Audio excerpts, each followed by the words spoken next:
Tag time, all the time. Come on, come on. Tag time, all the time, all the time. Tag time, all the time. Come on. I take a knee, I take a kid and make him see, make see believe in chasing his dreams and destiny. Truly accept the knowledge of part of the recipe. In order to have an impact, I first must invest in me. We sowing seeds, locally, globally, overseas. Integrity, dignity, yeah, we living by both of these. The seeds of my players had to take a knee to COVID thieves. The police keep taking knees on our neck, how we supposed to breathe. Now look at me, I'm leading the movement like Booker T. Just look at the aftermath when Kaepernick took a knee. When MLK took a march, Coretta Scott took a seat. I look defeat in the eyes and I declare victory. I'm fourth alone, I go for the gusto at 6 for me. Right when I cross the TD, I drop down and I take a knee. I'm giving God all the glory, giving the grace to me. Like I take a knee every morning and thank Him for waking me. I take a knee. Time, all the time. Hey, good evening. Here we are, Wednesday night, 7 p.m. with Mr. Tony Sweet, UBNGO studio here in Burbank. It's been awesome. It's been awesome knowing that we're already this far into these podcasts, and we got to do what we always do. So consistency, eventually gets us to the steps of great. So we want to thank Coach Tutu for the Tag Time All the Time song and being able to make that into Coach Krich's song. So it's a Krich Tag Time All the Time song right here in the 17th program and what we're doing. So what we normally do right around this time is we do a quick update on what we have rolling and along with the Alliance. So I'm going to do a quick just a recap on what we're doing on Monday nights. We've got 5 more sessions to go, and that's at Chino Hills High School. We're there from 7 o'clock till 8:30. And we got the defensive progressive camp. We're working defensive linemen with linebackers and defensive backs. We want to thank the coaching staff out there and really thank Coach Binion for giving us that opportunity of being out there and supporting what we're doing. At this point, we want to be able to push this thing over to Coach Asura with the project group, and that's part of our alliance, and he's going to touch base on the updates on what we're doing with them. Hey, how you doing? Hey, so I'm with Project. So right now we're at Winter Circle doing the specific position training, which is the D-line, O-line, linebacker positions, Tuesdays, Thursdays, and Saturdays. We just really get micro with our feet, hips, hands, eyes, try to get that all in, really picky about it with the footwork, taking away the false steps, even with our hips, learning how to get our hips to where we want to go. Hands is more, hands is important with the striking and the hand placement. Eyes, we always want to get our eyes to the next level after we take care of our primary. So we just get really into detail on our trainings there at Winter Circle. We try to stay micro with everything. We got the 9s that we brought. We brought the 9s into the picture. Us, as a D lineman, especially talking with the O-line and stuff, it's just, we feel like in the off season where we kind of got separated from the skill guys just to create that competition. But with the 9s, we're adding the big boys to the picture.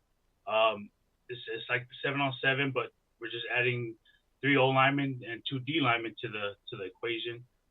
Giving it a more of a 11-man football set on how we do the off season with the QB, fighting the pressure now, stepping up, going through progressions, being on the move, throwing on the move.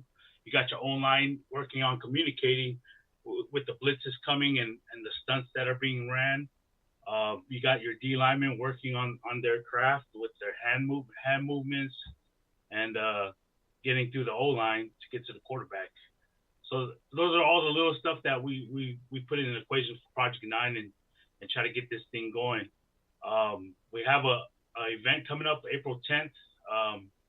It's a Project 9 tournament at Los Alamitos High School, and it's fully sponsored by NIL Media.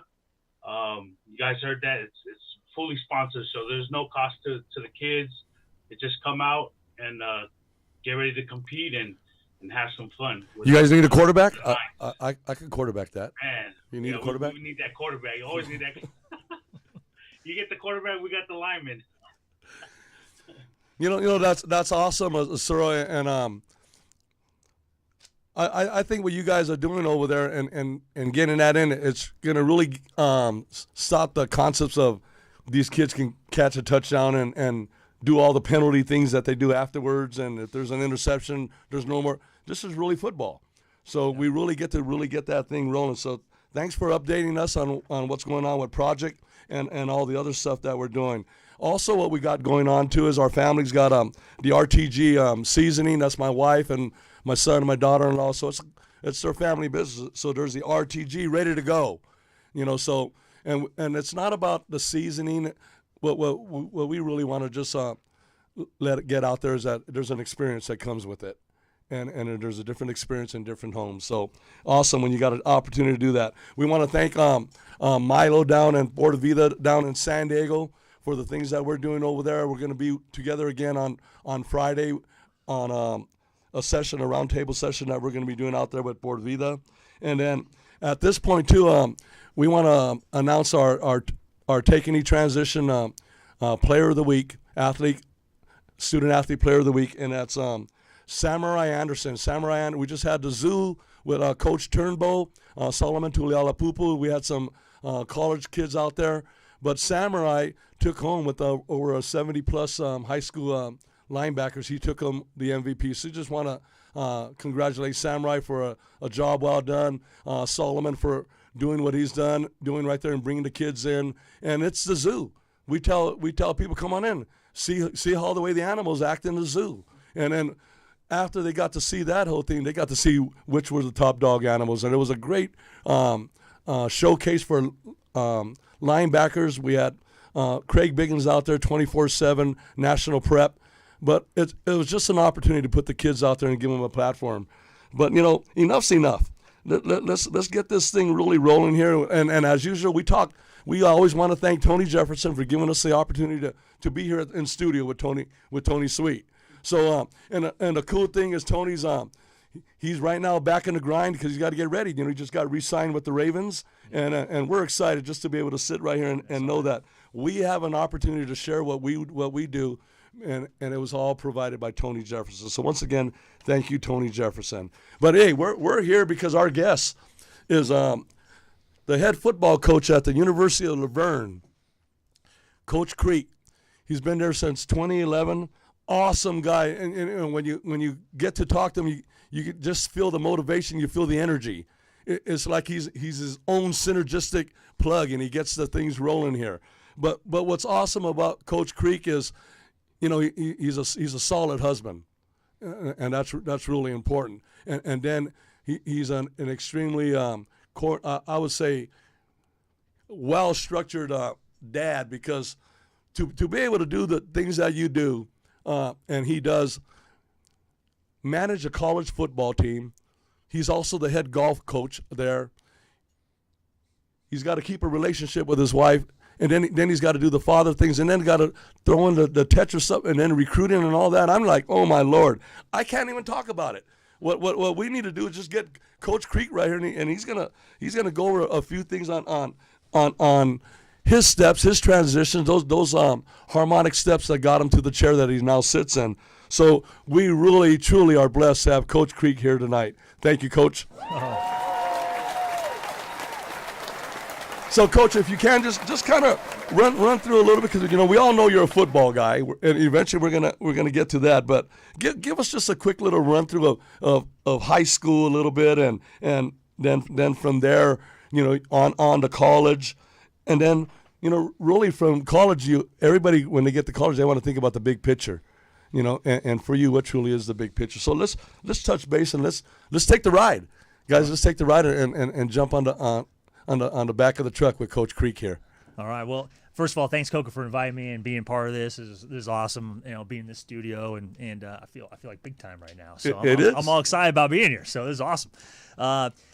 First of all, I'm a little hyperactive. I'm a little out of my element right here because I'm a little hyperactive. I talk way too much. I'm usually walking around. I'm making these talks to recruits, so like sitting in a chair for me is a little bit more difficult, from that standpoint. We got them shackled, guys. Yeah, no doubt. And so, being able to, growing up, I was always a hyper kid. My mom actually kept sugar away from me because of the fact that, anytime I ate sugar, I usually broke something or some of those lines. So, growing up in a small town called Cambria, California, which is in San Luis Obispo County, about a town about 5,000 people live there, and went to high school at Coast Union High School, which is a small little high school. I graduated with 77 people in my class.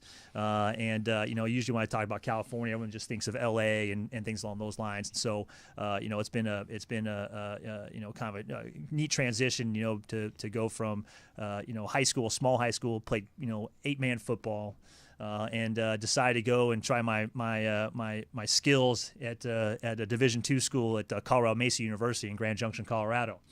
That was my first transition, was moving away from home, where a lot of my friends and everybody stayed back. I wanted to go away and took an opportunity to go visit some schools, and was going to bless them with the skills of my MVP of an 8-man football team. And so I walked onto this place thinking that I was going to be the guy, and as every other young man, realized that no one really knew who I was. So.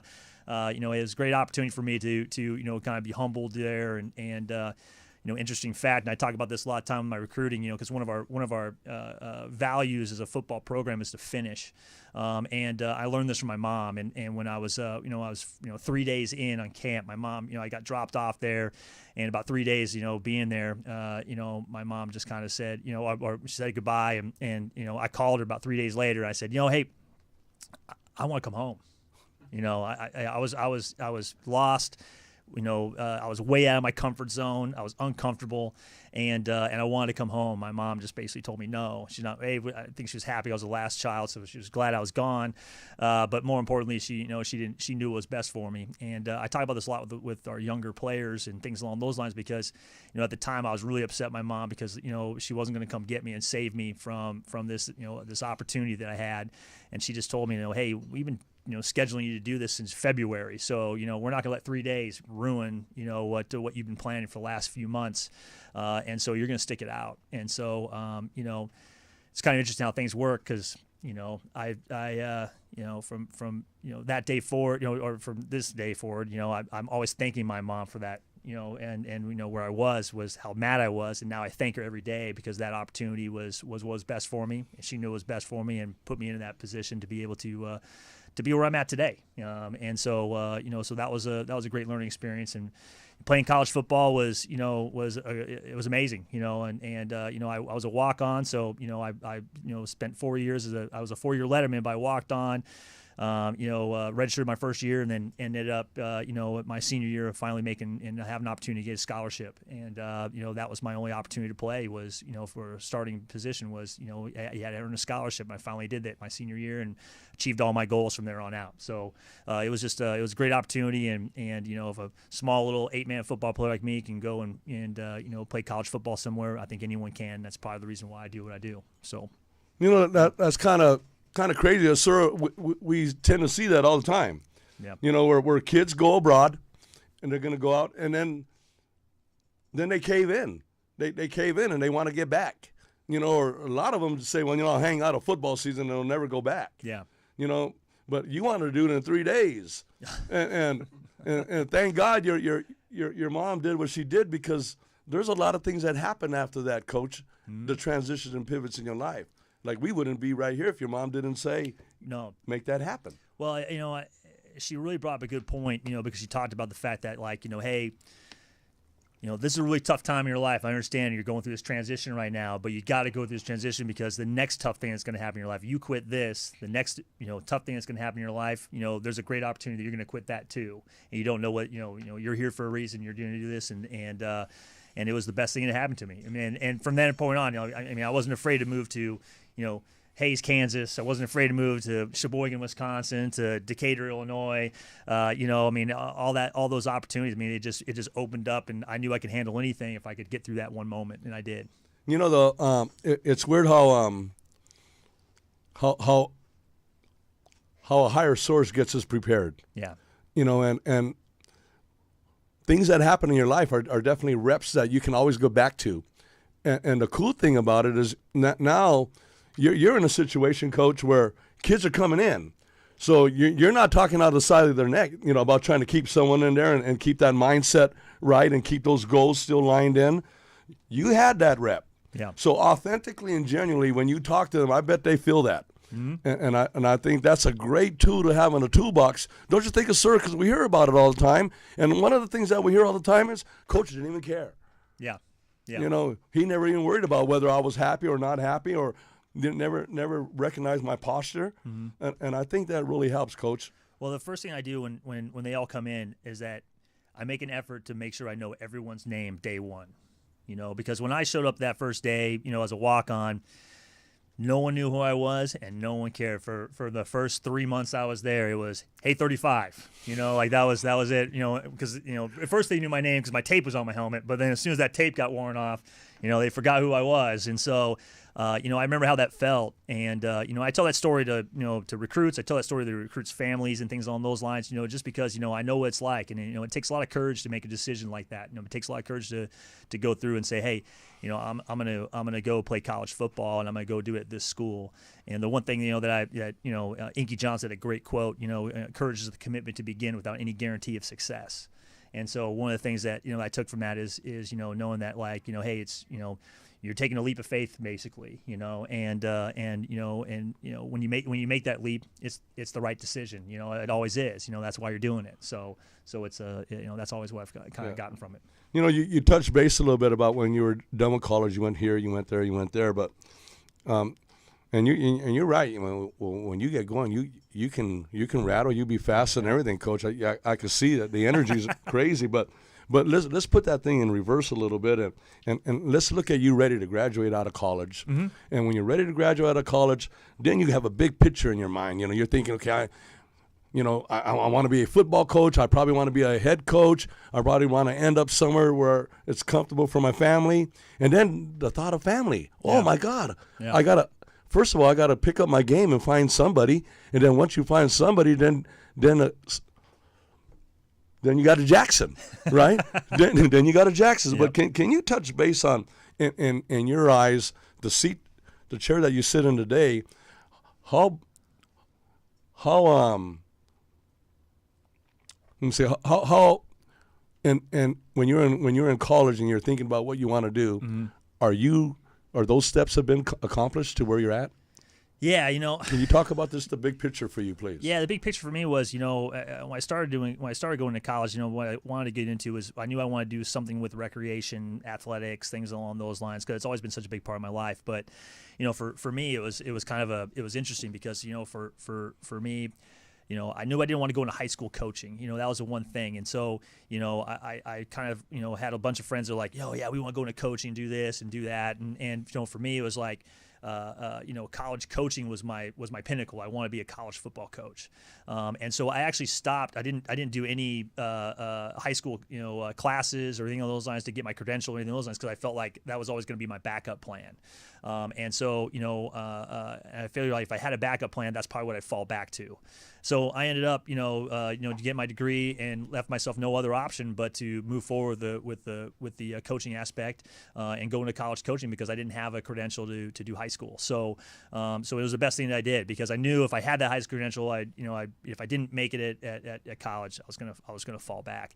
And my dad really helped me out. That's the other thing is like my dad, he helped me out with my decision too because I was like I gotta make money. And my dad's like, no man, like you're already a broke college student, you already know how to live broke. Like there's no sense to go chase your dreams. And so basically, I ended up doing that. I've never heard that. Yeah, I mean, it's true. Because as soon as you get the golden handcuffs on, like as soon as you make that, as soon as you get that first job and you're making money, it's hard for you to change from there, And so my dad's like, no, call your coaches. And the thing was like, I was from California. I grew up in, like I said, in California, but all my connections were in Colorado. And so I called my head coach from college, and he and I had a great relationship. It grew when I was there. And so when I went to college, when I got done with college, I called him, and he's like, and he ended up actually leaving that position and taking another job in Illinois. And so I called him. I said, hey, I'm looking for a coaching job. I'm gonna let you know, like if you're, check, if you hear anybody, I put you on a reference. And about 2 weeks later, he called me up. He said, "Hey, I got a position for you here. you know, if you want it, but it's for a young coach, and you know, basically you're gonna get paid nothing. You know, we'll put you up with room and board, but like, you know, but it's gonna, you know, your pay is gonna be, you know, your resume. And so you get to coach a position. It was a great job too. I was at Millikan University, and you know, the head coach hired me. I was a wide receiver coach, even though I played DB, but I was a wide receiver coach, and I was also assistant baseball. And my wife chuckles about that all the time because, you know, I never played baseball, but I was assistant baseball coach. So the coach was trying to hire me before the baseball coach got hired, but it was pretty interesting. So anyways, I got through that. But you know, I got paid $5,000 for that first 3 years, and you know, and my decision was, you know, and this is why I tell a lot of kids, you know, it's that experience that you're going to be gaining that I took hold of, and I said, you know what, I'm gonna, you know, getting this $5,000, but I'm gonna give him $50,000 worth of work.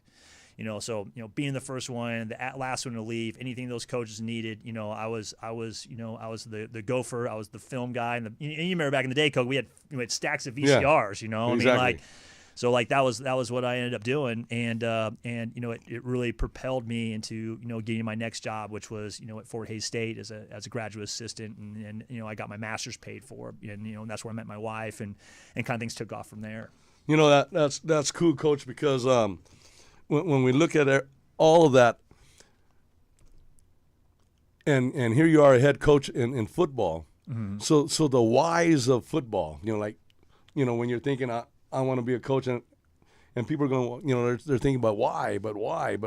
Sometimes it's hard to answer the whys, right? But those whys now come into fruition, mm-hmm. because you're sitting on a chair, you're the HDIC, which is the head dog in charge, mm-hmm. and now those whys they're there, you know, and if you looked at some of the whys they came across, and now you're able to get your mindset into something else. And you said you talked about meeting your wife. Yeah. Okay. And what year did you meet your wife, Coach? Met her in 2000. 2000. So, you know, about 21 years ago. Right. 22 years ago, actually. Sorry. I'm bad with math. So you, in a sense, you probably dated about 6 years the way I kind of figured, right? Yeah. Before you guys, we did. We got married 7/7/07. You know, she and I picked that date because she knew I would not forget it. Hopefully, so and I haven't yet. So, but no, it was kind of a neat deal, and it fell on a Saturday, which was pretty amazing. So, you know, we got married in Kansas, and yeah, it was a great opportunity, and you know, she's, you know. And it kind of looked like you guys had a good time too, Coach. We did. It was, you know, it's a Kansas wedding, so you know, there's a lot of festivities that go on, but you know, she's a coach's wife, you know, and it takes a lot to be that. You know, you talked about and alluded to in the beginning, you know, talking about, you know, the sacrifices that we make as coaches, and you know, the time that we are away, and you know, and the other responsibilities we have. You know, I have 120 football players that, you know, are basically our sons. You know, and it takes a lot of responsibility to do that. And then when those parents, you know, hand those kids over, you know, it's really important for you to take care of them. So yeah. You know, that's awesome, because he talks about those 120 kids are our sons, mm-hmm. up to a point. Yeah. Because once you have a son, you know, people say, you know, they told me one time, they said, Coco, parents were a little upset because you treat certain players like they're your son and sons that you don't. I says, I disagree. Mm-hmm. I go, because I got two sons. So if I treat them like I treat my sons, they wouldn't want to play football. So they stop even saying, "I don't." You know, I like the way you treat my kids, as opposed to don't treat them the way you treat your sons. Yeah. But Coach, you know, touch base on how it is when you had your son. I mean, just to literally, you know, sit there and hold him. Yeah. You know, one of the most amazing feelings that you ever have. I mean, it's you know, and I was a little bit older when I had my son. You know, I mean, you know, a lot of my friends had kids already, and you know, and I was trying to get my career going, and you know, my wife and I were trying to get our careers going and things along those lines. And you know, kind of my thought process was like, you know, like I really had to take care of myself before, and we had to take care of ourselves before we could take care of this another little one. So like finally, when our son came, you know, it's like, man, it's a whole nother level of responsibility. You know, and that's something that you know, it really took hold, and and it's an amazing feeling. You just can't describe it. It's an amazing feeling that that you have this person who now looks up to you every single day, and loves you no matter what. And it's just one of those feelings that I can't describe. So I think that's awesome because when you look at, they say coaches, they really mold a lot of people, and when a son has a dad as a head coach, and those guys are builders of man, that's exactly what you are, coach. You're a builder of man, and you do a great job with it. And he just looks at it. Those are reps that he gets in a lifetime. Just waking up and get to see you, and they get to emulate you. So it's true that the fruit don't fall far. Yeah. And I get to see it. They said sometimes if a tree's rotten, the fruit's rotten. But man, the tree right to the right of me right here is the right tree. Yeah. And you talk about timing. I believe that that he's never a second late or a second early. He's right on time. No so doubt. it was perfect, Coach. No doubt. It was perfect. And I don't know about you, but like I learned so much from him. Yes. Like that's the thing. Like he's making me a better person every single day. Right. And that's the the times that we get to spend together and every moment's special, and if it's a long day or a long week or things along those lines, I get to come back and and like he's the first one there, he's the first one and let's play, let's do this, you can't even be tired. You can't. It's like all right, game on again. Here we go. Right. So yeah, no doubt. So yeah, definitely. And you know what's awesome too about having a kid, because my wife was working. And I was coaching football, so I would take my sons to practice.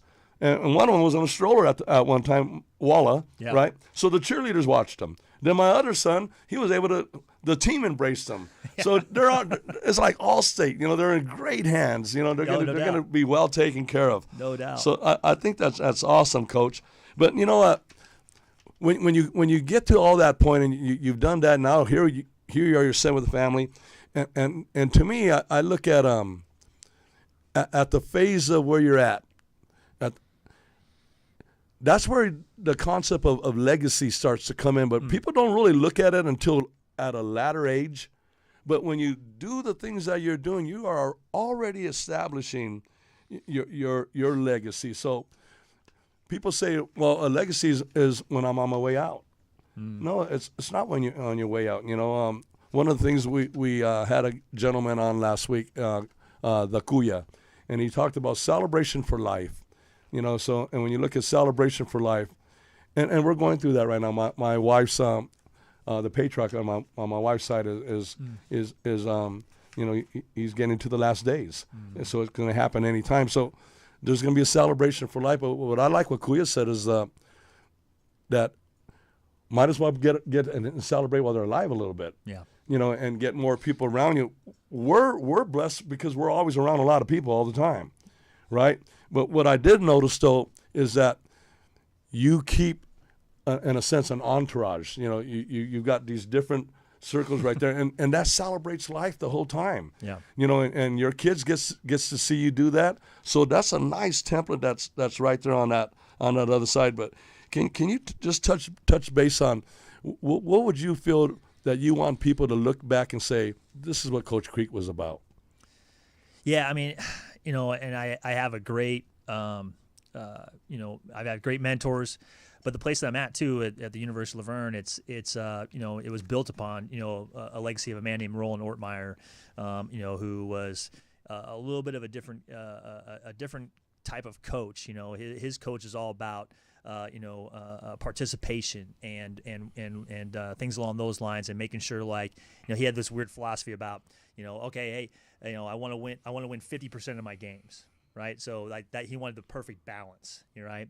And I think that's one of the things I want from our players is like that perfect balance, the balance between, your athletics, the balance between your academics, and I think the biggest thing, that I'm focused on is, I want to win every football game, don't get me wrong, but that's not the only thing that matters to me. It's the matter of, like, are our players leaving here better and getting the experience and the opportunities that they needed. And as a coach, am I giving them those opportunities to grow and giving them a little bit of a hand in that growth. And so that's what my job is, to coach players, but not just coach them in football, coach them in life. And one of the things we talk about, and this is the big thing that Coach Martinez, our offensive coordinator, has brought to our program, is HWPO. Hard work pays off. We want our players to have that mentality. We're going to face some teams that are going to be more talented than us. Our players when they're out of football, they're going to maybe face that job, and there might be some people that might be more qualified than them. But one thing they can do is they can outwork those people. So we just talk about hard work pays off, and it's not just a football thing; it's a life thing. And those are the things that we really want to sell to our players and have them have that buy-in. And I think that's like kind of legacy that we want to leave, is like they're leaving here with knowledge and understanding of what it's like to transfer what they learn in sport into the real world. When we talk about take a knee, people always say, well, what is take a knee? Well, take a knee is, I say it all the time, tack time, T-A-K, tack time all the time. Mm-hmm. And you're truly accepting knowledge. So on our logo, we got two knees together with a T on one and a K on the other thigh. But the A, on the legs of the A, they're joined on each knee. Mm-hmm. And it's joined with the Roman arc. And when it's joined with the Roman arc, we say that you're bonded for life, because it's a strong form of a build that the Roman arc is. Yep.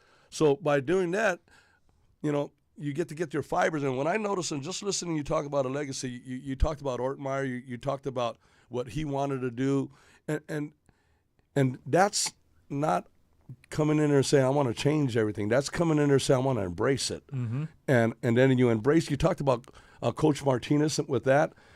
So you're not filled. You're not filled, and you're hungry, and you want what's it. You want that. Let me have it, and I see that in you. Mm-hmm. And I think it's awesome, because how can a community like Laverne embrace a head coach if he's not embracing them? No doubt. And coach, that right there is awesome. So I like the way you answer that. But giving back to the community, and you guys tend to do that a lot, on what you're doing. And right now, from what I understand, the golf, there was a problem at the college with the golf.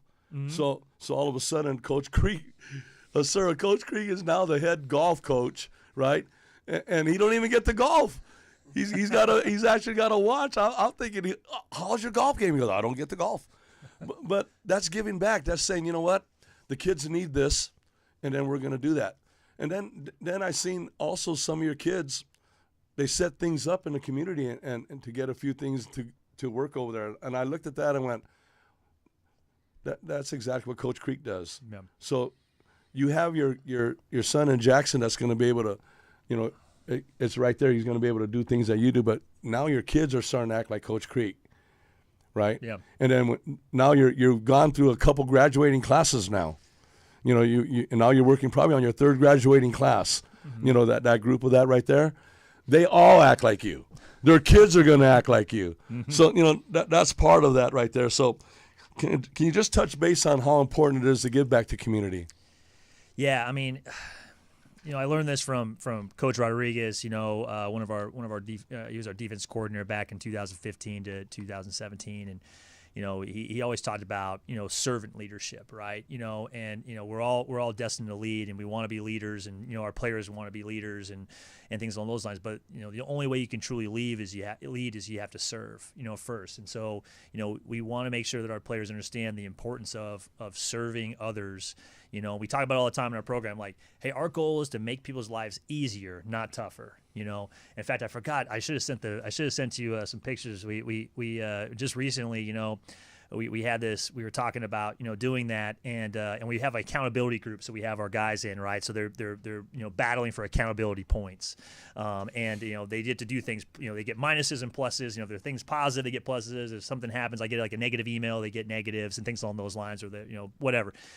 But one of the things I told him, I'm like, I started off about shopping carts, there's a lot of people don't put their shopping carts away, and I understand if like there's a medical condition or some of those lines, but like, we got to put people got to put their shopping carts away. Everyone in here should be putting their shopping carts away, not leaving it up to somebody, to do it for you.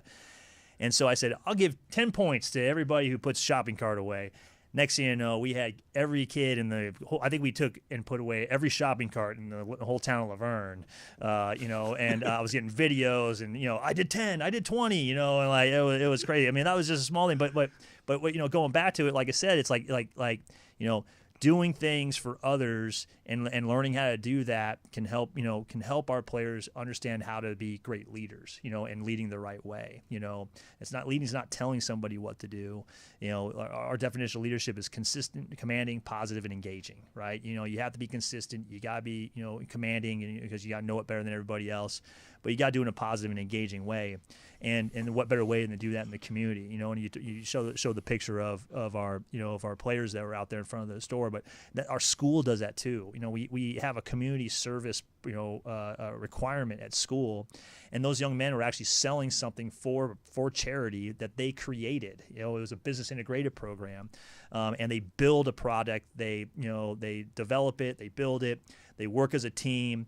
And then they sell that product, for profit to go back to a charity, and it's amazing. So not only are we doing it as a program, but that's why I'm at Laverne, is because it embraces everything that I want to be a part of, and that's why I've been there for so long. I mean, I've been there now for 10 years. That's and listening to you, I mean, he's throwing some seeds out here, and. And one of the things we talk about seeds, and before we always used to say, come and listen to the guy. He's going to drop some gems, some nuggets. But as we really started to get rolling in here, we started to really realize that we're deep in what we do, and then really a gem, a nugget, a jewel. It's a fragment of something that was once granular. It just broke off, and we kind of wear it and show it off. But I'm looking now and doing this. Podcast, Tony, the more we do it, I'm realizing that we're dropping seeds, and a guy like you are dropping seeds, and those seeds are going to grow. The nugget's not going to grow that we grab. It's just we got to polish it. But this thing, if we harvest it and do it all right, it's going to grow and it's going to be into something. So, and I look in legacy. I think legacies have a lot to do with the soul. So if I look at the SEEDS, you have a good soul, Coach. And you posture your body in that manner. You can see that, and you can tell that you enrich your soul and you elevate your soul, and you're dedicated to your soul. But one of the most important thing, though, you sacrifice for your soul, and I think the kids see that, and giving back to the community.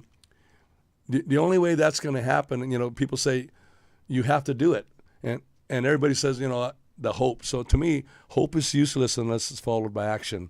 And the actions that you take are being embraced by the kids that you're growing. And for 4 years of doing that, they're gonna just continue to give. They're gonna continue to give. So that's an awesome example of what you're doing. But we just get through, like say, the first half of our life.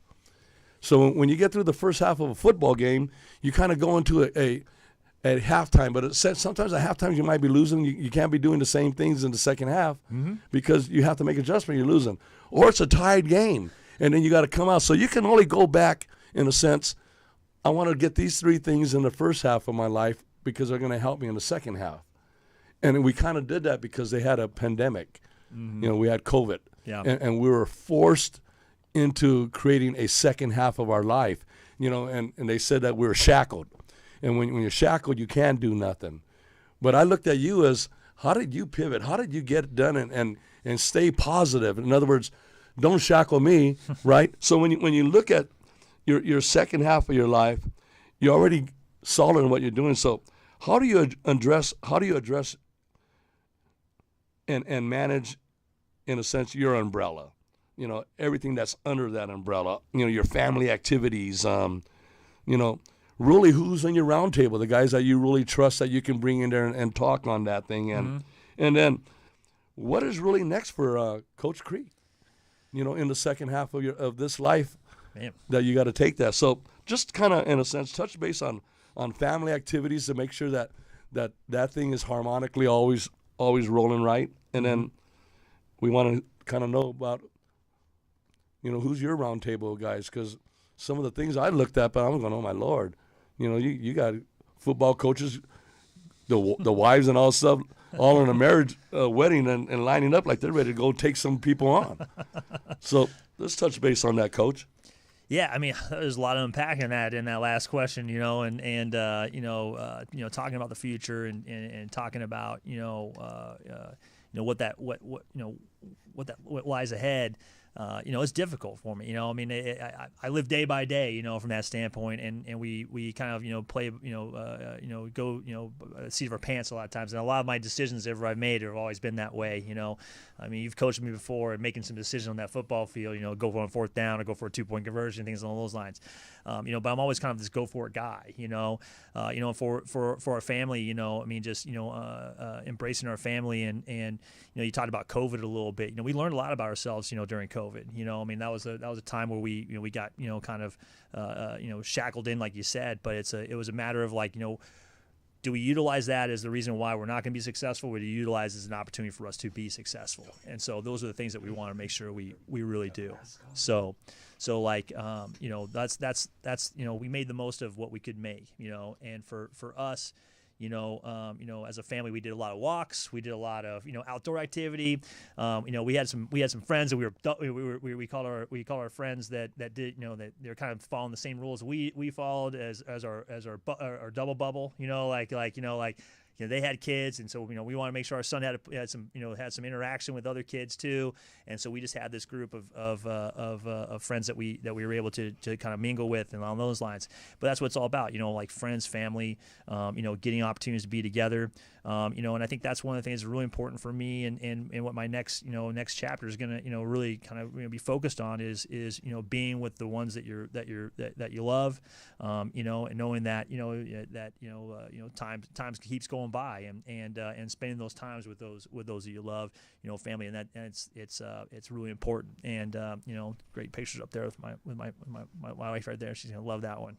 Right, Coach, that was well thought out. But no, man,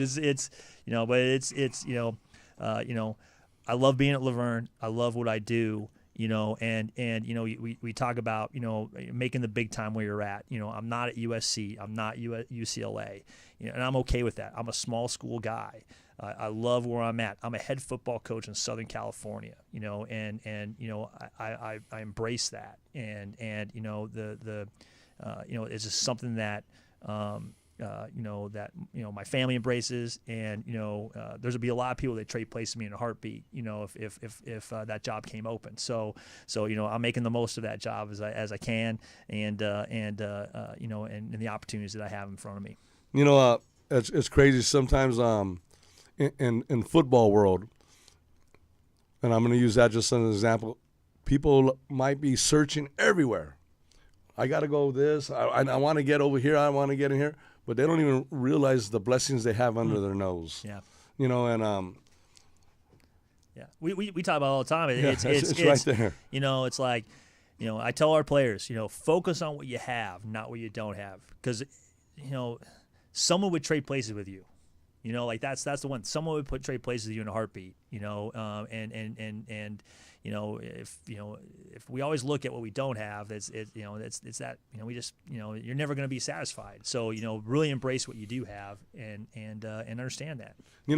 I came up with the concept of a round table because there's no corners. Nobody can try to dash around a corner or anything. So it's right there. It's all in front of you, and what we're in today, we thought that a year ago that we were going to be in the normal, and here we are.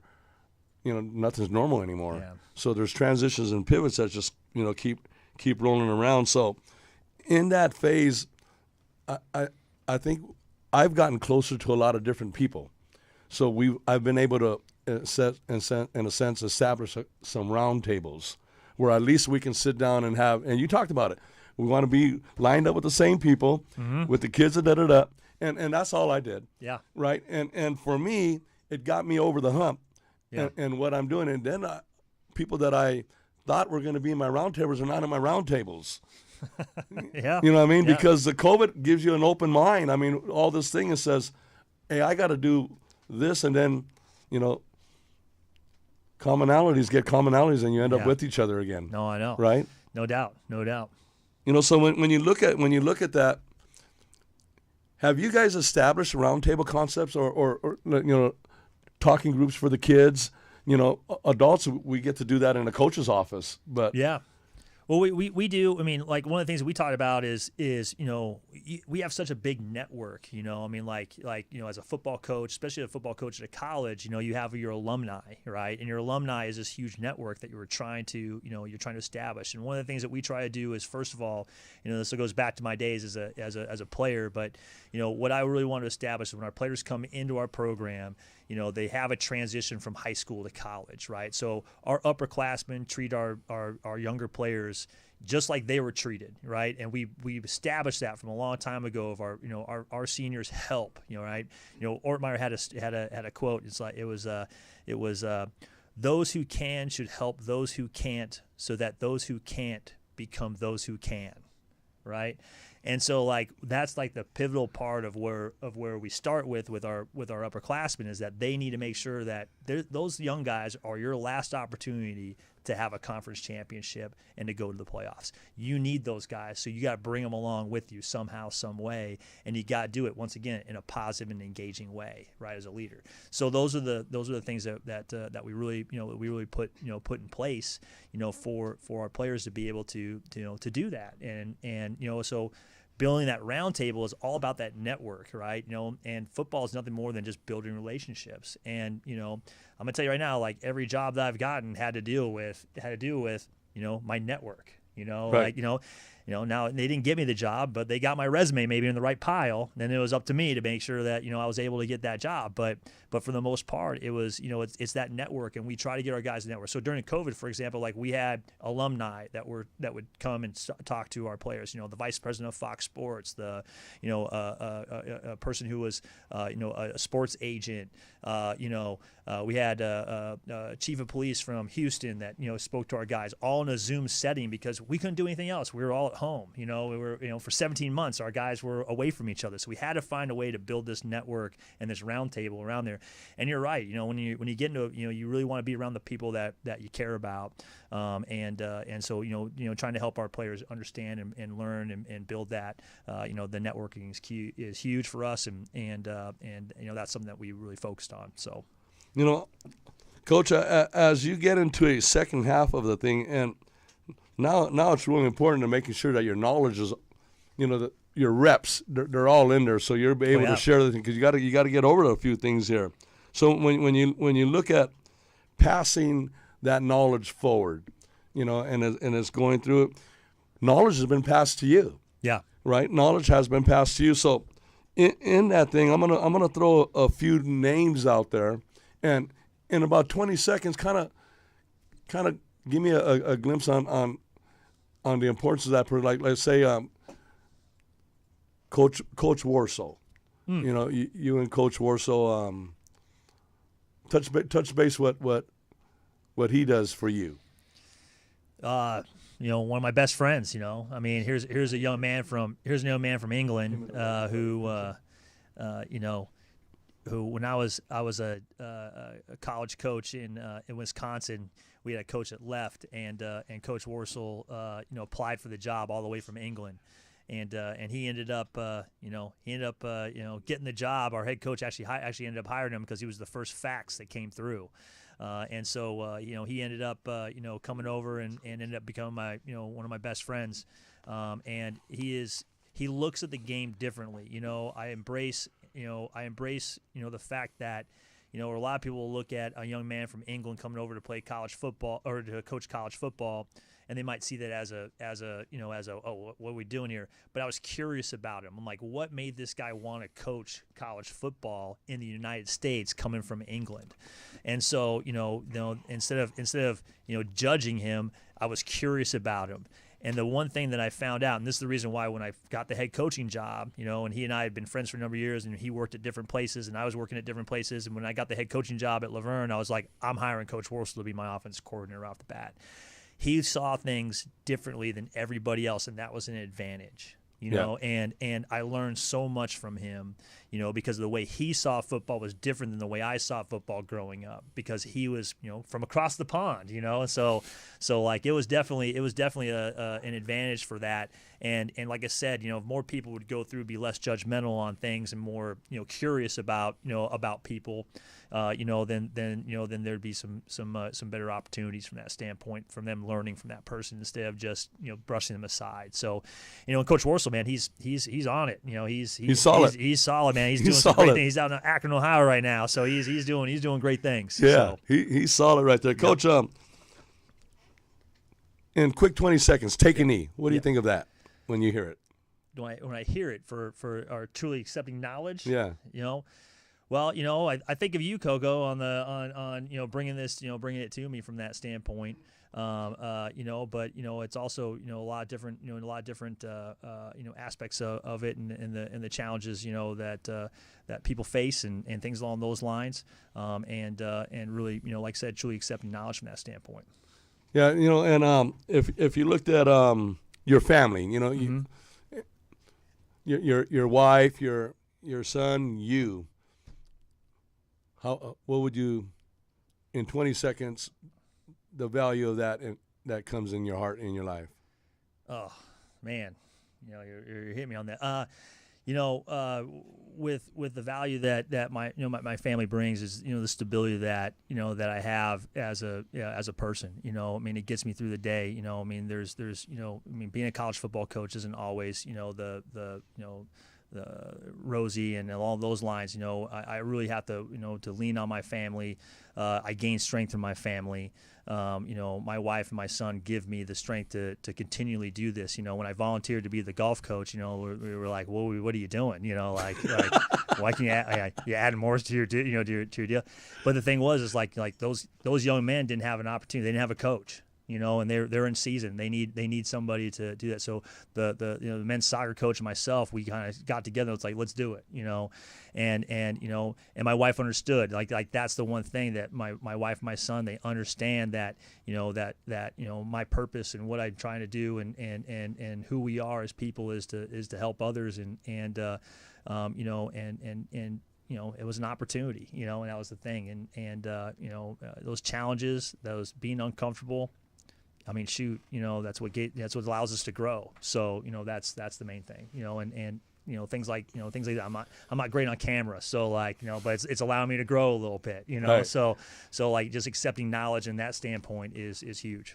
You know, everybody has a culture. You know, there's all kinds of different kind of cultures, but real quick, how would you describe the culture that you have within your football program?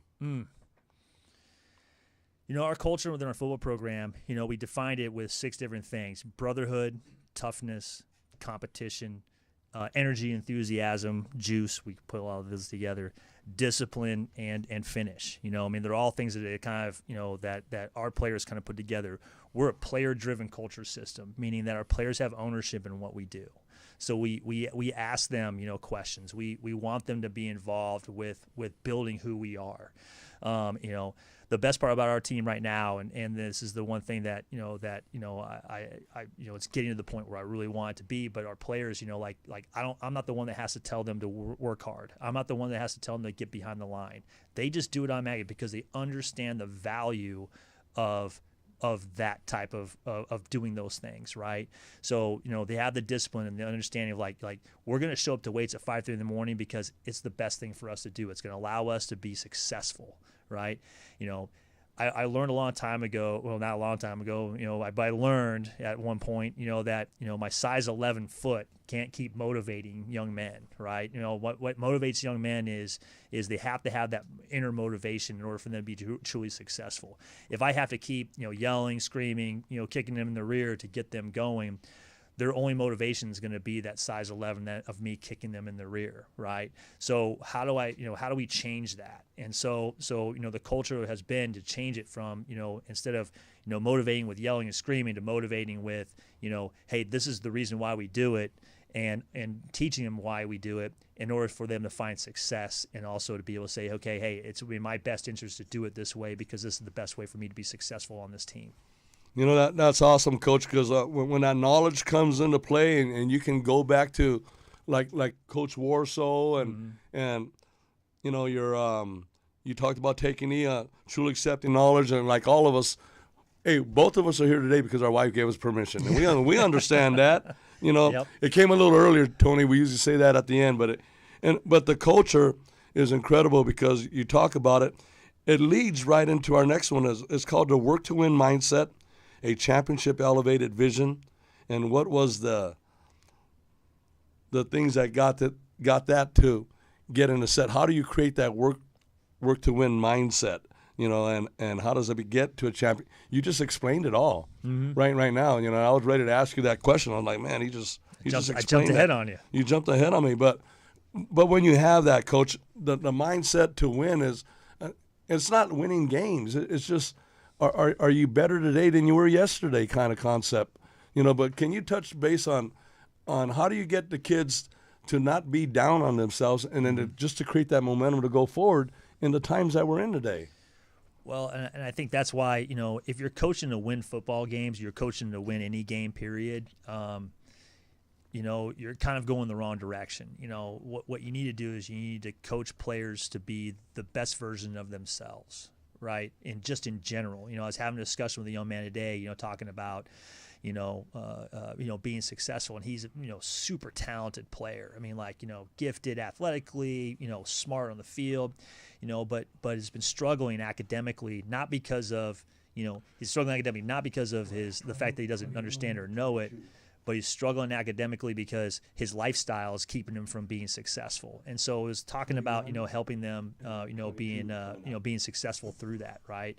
And so you know, we're trying to move him forward and understand the importance of not just being great in one area, but being great in all areas. Because if you're great only in one area but bad in the other, they're going to combine, and at some point you're not going to be as successful as you need to be. So we really just, you know, kind of put that together. So it's all about, you know, like they said, that winning mindset, making them their best version of themselves. You know, we talk about one play at a time. You do one play at a time better than the other guys. Your scoreboard will take care of itself. You know, from that standpoint. But it's the same thing I think in life too. You know, in that concept of that, what happens when you come across adversity? You know, something's not going your way, and really at that point, how do you leverage your strengths? You know, how do we get the kids to leverage their strengths and more importantly, identify their value? Yeah. I don't mean to quote Ted Lasso here, but you know, he talked about you know, what's the happiest animal in the world? You know, it's a goldfish. You know, because it has a 15-second memory. You know. But it's true, you know. I mean, and I'm learning that, you know, specifically with golf. You know, golf is such a frustrating sport because, you know, it's frustrating to coach because you can't just go and say, you know, work harder. You know, like that doesn't work in golf, right? You know, it's all about, you know, mentally preparing themselves for that next shot, having a positive outlook. You know, and one of the things we talk about with the positive outlook is, you know, if you have a positive outlook, we talk about E plus P equals O, like life event plus perception of that event is going to equal the outcome, right? Well, if you have a positive perception of the event, it's not always going to, it may not always be positive. It's not guaranteed to be positive. You have a positive outlook on it, okay? But if you have a negative outlook, I guarantee you'll be a negative outcome, right? So you got to have this positive outlook. And like I said, I'm learning a lot from that golf deal because of the mental aspect of it. So those are the things that we try to help out with. You know, Coach, and getting into the second half of this life and near the end of a football game, in a sense, what we're talking about right now is really a sudden change. Yeah. You know, so when you get into the sudden change, and everybody, it's important that the team all understands that when there's a sudden change, there's one thing that's got to get accomplished, and we got to be able to play that next down. That way, everything's a smooth run again, right? So in your team concept. You know, we hear that old cliche, there's no I's in teams, right? Everyone says that, but there's an M and an E in it. Yeah. And it's not me. It's more energy, more enthusiasm, more execution, more excitement, more everybody in a sense, right? More excitement. How do you feel about your that message being carried through for everybody and under your umbrella, in a sense? Well, I mean, I put it this way, we talk about the 3 E's: energy, enthusiasm, and effort, right? Oh, sir, got 3 E's too. Yeah, he does 3 E's. Yeah. Yeah. Oh, sir, real quick, what are your 3 E's? Yep. So in project we have the 3 as our E, which stands for we educate the student athletes and the parents on getting to the next level, what it takes to get to the next level throughout high school. The next one is elevate. We help the student athletes elevate through our trainings to prepare them for the next level. And then our last E is the student athletes excel when they reach that next level. So those are our 3 E's on why we put the 3 as our E for project. And everybody's a project, so that's why we came up with that name. Thank you, sir. Man, he put you on the spot right there too, right off the bat. Right. You're already respecting that. So, I was trying to find the mute button. I'm going to ask a question. Here we go. So, yeah. No. I mean, like we talk about the 3 E's, from a football standpoint, because not one of those had anything to do with talent. Not one of those had anything to do with gift. Yeah. The 3 E's are the worst football player in America can give you those 3 things, right? Energy, enthusiasm, and effort, right?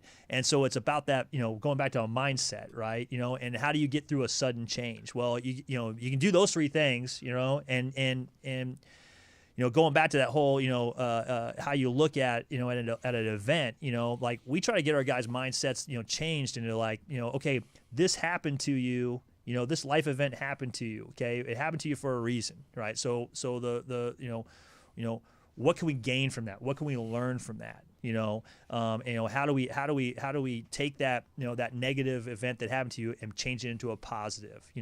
And so those are all the things, just trying to rework it. And so a lot of things is just trying to help our guys, and just people in general, like have a different mindset on the view of that, because everyone views a turnover like if you turn the ball over as on offense, everyone views it as a negative. We don't. Like we get our defensive players excited. Like, hey, you get to play again. Like here you go. You get to go out and play another down. And hey, if we get to stop these guys, in 3 plays, right? Now that whole momentum shifted. That was just a big waste of time for them. We get the ball back right now, right? Yeah. So it's like trying to get that mindset so that it's a positive one. Now, will it always be a positive outcome? No. But if our guys go in there hanging their head, upset, and the offense, and just posturing themselves. They bad body language. Right. I guarantee you they're going to give up a touchdown, right. or some sort of big play. So we teach them, from the get go. How do you talk about adversity, right? Well, adversity, there's two things that show a character of a man. Adversity, right? Right. When they face adversity, you'll find out what their true character is, and also like if they won the lottery too, you'll find out what their true character is too. So there you go. And going over that, in a sense, that's your foundation. Mm. So no matter what, on a sudden change, you can come out there and you put your hat on that rack because that's your foundation. Yeah. And when we do this phase right here, it always comes back because our final goals are right here at the end. And that one is the foundation is what you can truly hang your hat on. And you put it right there. At that point, you just got to go back to the fundamentals of what you did. Bring out the best tool that you have for the task at hand and get it done. Mm-hmm. There's 2 minutes left in the game, Coach. And how do you handle deadlines? Oh. Peacefully when they're yours or not yours, but just plain as due. How do you get people today, back then, deadlines, they might not do it, and you can get upset real easy, but now they might have a family member that just got sick or something. You got to look at all those. How do you do that as a head coach? Well, it all goes back to putting yourself in a person's shoes, and if deadlines are met, things are running smoothly, things are great, right? It's efficiency, right? So you're always seeing deadlines as efficiency and efficiency within a program or efficiency in a workplace along those lines if you're meeting those deadlines. if you're not meeting those deadlines, there's always some sort of common reason why, that might be. But you have to, like you said, in this day and age, in these times, in general, the people are facing a lot of different things, and so you have to put yourself in their paradigm and understand where they're truly coming from in order to be able to help them, achieve that deadline, or give them assistance in achieving that deadline. And so, but like those are things that that we do, and when you talk about 2 minute, like are we winning or are we losing? Right. I can give you that one right there too, right? But that's the thing. It's like achieving and being efficient is the best way for you to reach a deadline, to make a deadline. And then it also goes back to if you have a person who's a procrastinator, that just means they it's not important to them. Because like a lot of times, I mean, I guarantee. In fact, I taught this young man who didn't turn his grade report in today, right? And they're due today, and he didn't turn them in. But I just said, hey, I bet you if I had $1,000 waiting for you, with this grade check, you'd probably have the grade checks turned in, right? Oh yeah. Okay, so like what you're telling me is that grade check's not important for you. So it's like it's about what is what is what's important in his life. And he needs to understand that, and we had a long discussion about that today, and he gets it now, from that standpoint. So, Coach, as we get to the end of this thing, there's a last play of a football game, and what we do here is, what do you leave for those to resonate on for their elevation and journey and enhancement for their program? Like a lot of people say. To me, I just say, hey, TAK time all the time. Mm-hmm. Add a hashtag on that. But that's enough for me. When people, once I say that, people know that's what it is. But when you say something, and someone here, they go, that's Coach Krich. Yeah. What do you say that resonates? Well, that's a great question. For me, like I said, it goes back to right now. What we're talking about is hard work pays off. Yes. I mean, like that's our motto. I mean, we're not always going to be the most talented team. We're not always going to be the most talented, performer. We're not going to always be the most talented, worker. But we can get around that by working harder than everybody else.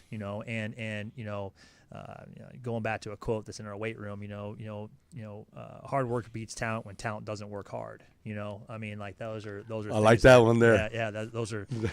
I'm sorry about quoting everybody right now. That's a keeper, though. Yeah. But those are the things that that we focus on, and doing the right thing. I mean, I think that's the thing in our guys, helping others, but last play, man. We throw in the Hail Mary, or we stop in the Hail Mary. Right. That's the thing. Either one. Yeah. But that's really Yep. is. If we looked at that, we just finished. We finished the show. It seemed like we just walked in. No doubt. Right? No but doubt. But we're done. And here's the way it goes. We say it all the time is we truly took a knee today. And we accepted your knowledge, Coach, and we accepted the seeds that you dropped here in studio. It was awesome. And it ends this way. TAK time all the time. And don't forget to add a hashtag on that one, too. Oh, I will. The show has just ended. Thank you very much, Coach Krich, for sharing you with us. Coach Thank Coco, great having you. Great being part of this thing, and look forward to working with you here pretty soon. And I'll make a quick little announcement right here. I've been blessed for the last 5 years to work under the tutelage and Matt Logan and be around his family, and they've embraced me. But I decided to do a little thing, be closer to home, and closer to home is being with Coach Krich at the University of Verne, and I took on a job with him as a linebacker coach. So thank you, Coach, for that. Yeah. I appreciate that. And then once again, hey, we won't be here if it wasn't for Mr. Tony Jefferson. We want to thank Tony once again for giving us an opportunity just to be able to share. And that's truly important for us to share right there. And at this time, we just want to say thank you, Tony. We want to thank you, Chris. And more importantly, I want to thank my wife, and Chris wants to thank his, because this show would not have been here if they didn't give us permission to be here. No doubt. Right? So we understand that. So TAK time all the time. I had a hashtag on that. You guys be safe. Don't forget to stay healthy, stay warm, and enjoy life. That's it. All the time, We're done, baby. all the time. Come on, come on. Tack time, all the time, all the time. Tack time, all the time. Come on, I take a knee, I take a kid and make him see, make him believe in chasing his dreams and destiny. Truly accept the knowledge of part of the recipe. In order to have an impact, I first must invest in me. We sowing seeds, locally, globally, overseas. Integrity, dignity, yeah, we living by both of these. The seeds of my players had to take a knee to COVID thieves. Components keep taking knees on our neck, how we supposed to breathe. Now look at me, I'm leading the movement like Booker T. Let's look at the aftermath when Kaepernick took a knee. When MLK took a march, Coretta Scott took a seat. I look defeat in the eyes and I declare victory. On 4th and long, hope for the gusto at 6 for me. Right when I cross the TD, I drop down and I take a knee. I'm giving God all the glory for giving the grace to me. Like I take a knee every morning and thankful for waking me. I take a knee.